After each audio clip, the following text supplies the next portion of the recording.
a presença de Jesus. Glória a Deus. A paz do Senhor, meu irmão, minha irmã, você que me ouve nesse momento.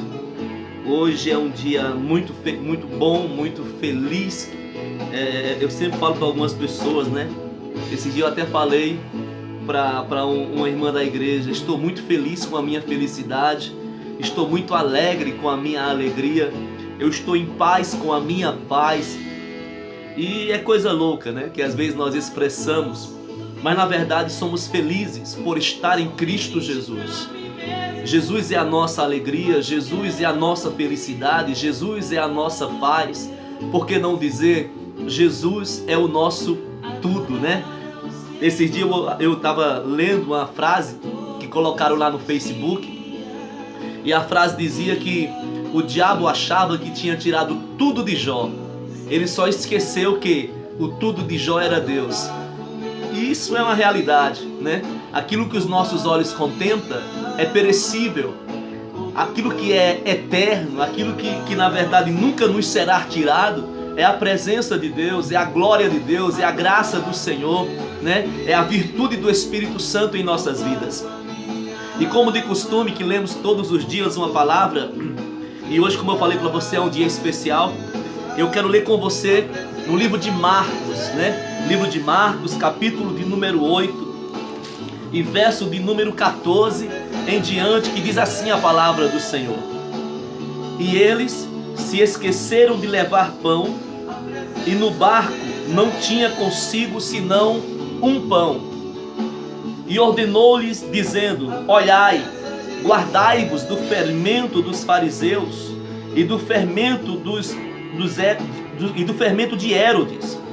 E arrazoavam entre si, dizendo: é porque não temos pão? E Jesus, conhecendo isto, disse-lhe: por que arrazoais que não tendes pão? Não considerastes, nem compreendeste ainda?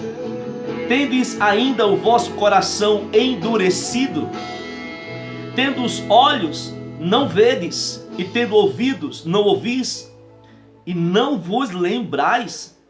Quando partiu os 5 pães entre os 5 mil, quantos cestos cheios de pedaços levaste? Disseram-lhe eles: 12. E quando partiu os 7 entre os 4 mil, quantos alcofas cheias de pedaços levaste? Disseram-lhe: 7. E ele lhe disse: como não entendeis ainda? Irmãos, aqui é uma palavra muito linda, muito poderosa da parte do Senhor. Porque no livro de Mateus fala que houve uma primeira multiplicação de pães. No capítulo 4 de Mateus, nós vamos observar que Jesus, sabe, na primeira multiplicação do pão, primeiro, Jesus estava entre os seus irmãos, estava juntamente com os judeus, com pessoas que criam no mesmo Deus, que tinham o seu Deus único, né, como o seu Salvador, como o Rei de toda a terra.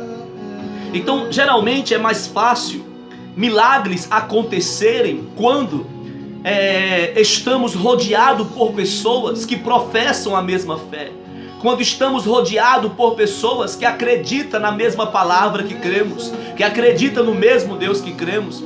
E o interessante é que na ocasião da primeira multiplicação, a Bíblia diz que o Senhor Jesus, vendo aquela multidão, a palavra do Senhor declara que o Senhor é apresentado a ele um jovem que traz 5 pães. E o interessante é que esse texto está falando, Jesus repreendendo os discípulos, dizendo: olha, você não se lembra que um dia com 5 pães houve uma multiplicação? E a multiplicação foi para 5 mil homens, sem contar mulheres e crianças. E quantos cestos sobraram? E os discípulos responderam: 12 cestos. Aí depois Jesus lembra a ele da segunda multiplicação, dizendo: e da segunda vez que eu peguei 7 pães e multipliquei. Agora, o que nós temos que trazer em mente, irmãos, é os contextos. Em um contexto da primeira multiplicação, Jesus estava no meio de pessoas que acreditavam no Deus invisível, naquele Deus que os olhos não veem, mas é real, como nós acreditamos, né? Nos nossos lares, na nossa casa. Eu falo na casa de cristão de verdade, viu, irmãos? Nós não temos imagens ou objeto de idolatria. Porque o nosso Deus, ele tem que ser adorado no espírito e em verdade. Nós não precisamos ver nada para crer. Nós não precisamos apalpar nada para acreditar.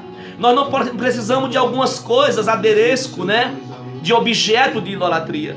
Da mesma forma, na primeira multiplicação, Jesus estava no meio de um povo que tinha a sua fé em um Deus invisível. Então houve ali uma multiplicação, mas o que me chama a atenção, que daqueles 5 pães veio 12 cestos de sobra. E de repente Jesus agora se depara com uma outra situação, porque Jesus estava na cidade de Decápolis, a cidade de gentios, de pessoas que professavam a fé em outros deuses, pessoas que tinham uma vida errônea, pessoas que tinham alguns conceitos errados que para eles eram certos, porque eles não conheciam a Jesus. Agora Jesus se encontra no contexto falando do evangelho do reino, pregando arrependimento a pessoas que não professavam a sua fé. Então exigia mais coragem, exigia mais fé da parte de Jesus, como da parte dos discípulos, dos apóstolos. Só que nessa ocasião Jesus, ele pede pão aos apóstolos. E os apóstolos falam assim, Jesus fala assim: olha, quantos pães tendes? Eles tinham 8 pães, mas na verdade eles só apresentavam 7 pães. E o Senhor pegou aqueles 7 pães, deu graças a Deus, e ali houve uma multiplicação. Só que a diferença é que na primeira multiplicação sobrou 12 pães. Nessa segunda multiplicação sobrou só 7 cestos. Aí eu fico pensando, e você talvez está pensando: pastor Orley, o que você quer falar com relação a essas coisas? Eu quero falar para você, meu irmão, que quando o Senhor te pede algo, é porque Ele sabe que você tem condições de dar para Ele aquilo que Ele está pedindo. Jesus nunca vai nos pedir alguma coisa sem que nós não tenhamos capacidade de dar a Ele. Visto que, primeiro, a Bíblia diz que Ele dá semente ao que semeia. Aquilo que eu dou para o Senhor, na verdade eu já recebi dele. Aquilo que eu oferto para o Senhor, na verdade eu já recebi de Deus. Então quando Deus te pede algo, é porque na verdade primeiro Ele já te deu. Você só tem que reconhecer isso e devolver para Ele, entregar para Ele novamente aquilo que é dele, porque Ele já deu para você dar a Ele de volta. Então Jesus se depara aqui com 4.000 pessoas que há 3 dias estavam ouvindo a palavra do Senhor. E se tem uma coisa que me marca muito, irmãos, é quando nós temos o prazer de estarmos ouvindo a palavra desse Deus. Às vezes nós estamos na igreja e quantas vezes a palavra é tão poderosa, a hora não passa, o tempo não passa, e quando se fala que está próximo o término, nós achamos ruim porque a palavra estava vindo de encontro ao nosso espírito e estávamos ali se alimentando da palavra do Senhor. E esses homens, tinha mulheres, tinha criança também. Há 3 dias eles estavam ouvindo Jesus pregando o evangelho. Às vezes, meu irmão, e aqui eram pessoas que não conheciam a Jesus. E quantas das vezes você que conhece a Jesus, conhece a palavra de Jesus, sabe, vai na igreja, geralmente as reuniões das igrejas duram em torno de 2 horas. E às vezes ficamos inquietos, não vemos a hora sairmos da igreja. Você tem que entender, meu irmão, que a Bíblia diz que nós não podemos ter pressa de sair da presença do nosso Deus.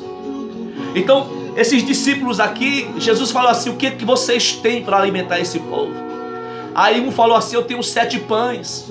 Aí beleza, Jesus pega os 7 pães, multiplica, sobra 7 cestos. E de repente eles começam a caminhar, os 7 cestos vão embora, eles comem, se alimentam outras pessoas. Agora eles entram no barco, no verso de número 14 do livro de Marcos, capítulo 8. E Jesus pergunta: o que tendes para comer? E o interessante é que ele fala: nós não temos pães, senão um só pão. Olha só, irmãos, Que loucura! Jesus, quando perguntou para ele pela primeira vez: o que vocês têm de comer, para dar para comer para esse povo? E ele disse: nós temos 7 pães, na verdade era 8 pães. O 8º pão, meu irmão, era justamente o que faltava para que algo extraordinário começasse a acontecer. O 8º pão representava ali o suprimento de uma outra viagem que eles iam ser supridos. Agora, por eles negarem, darem somente em parte aquilo que Jesus lhe pedira, agora eles se encontravam em 13 pessoas, porque era Jesus e mais 12. Jesus agora pergunta se eles têm alguma coisa para eles comerem, e eles falam: eu só tenho um pão. E Jesus começa então a chamar a atenção deles. Você não se lembra que quando uma criança, um menino, deu 5 pães, sobrou 12 cestos, como recompensa para cada um de vocês, visto que vocês são 12 apóstolos? Vocês não lembram que quando vocês deram os 7, houve uma multiplicação? Por que você não levou isso, esse outro, que era o que Jesus estava falando? Por que você não deu o seu tudo? O nosso problema, irmãos, o problema que enfrentamos é que nós se entregamos a Deus em parte. Nós ofertamos ao Senhor em parte. Nós sacrificamos ao Senhor em parte, quando na verdade o Senhor quer o nosso tudo. Quando Ele pede algo para você, você não tem que barganhar com Deus, porque se Ele te pedir alguma coisa é porque Ele sabe que você tem condições de oferecer a Ele. Ele sabe que você tem condições de dar a Ele aquilo que Ele te pede. Nós temos que entender, meu querido, que mais importante do que a prata, mais importante do que o ouro, é os nossos corações.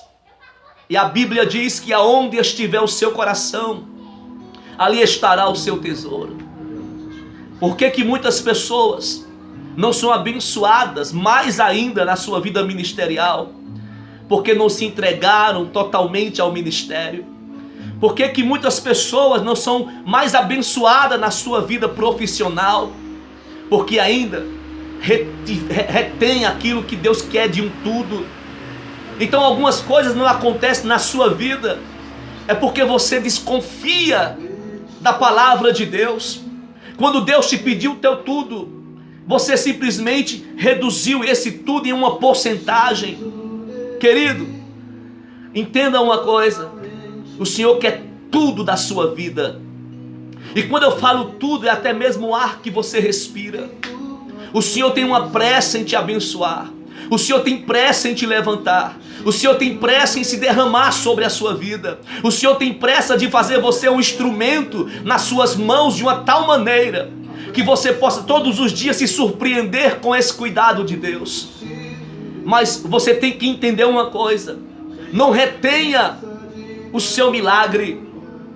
Esses discípulos, ele não tinha 7 pães, havia o 8º pão. E era o 8º pão que era a chave do seu milagre. Querido, ainda há tempo. Se você que está me ouvindo agora e eu recebendo essa palavra, não retenha nada de Deus. Se o Senhor te quer 100% no ministério, na obra, não se detenha. Se o Senhor te pediu algo, um sacrifício, não se detenha. Se o Senhor requer algo de você, não se detenha em dar a Ele. Entrega ao Senhor. Entrega o teu caminho, como disse Davi. Entrega o teu caminho, a tua vida ao Senhor. Confia nele, e o mais Ele fará por ti, em nome de Jesus. Que Deus possa te abençoar poderosamente. Eu te amo em Cristo Jesus. Lembre-se, sabe, juntos somos mais fortes. Que a tua fé possa estar firme no Senhor, em nome de Jesus.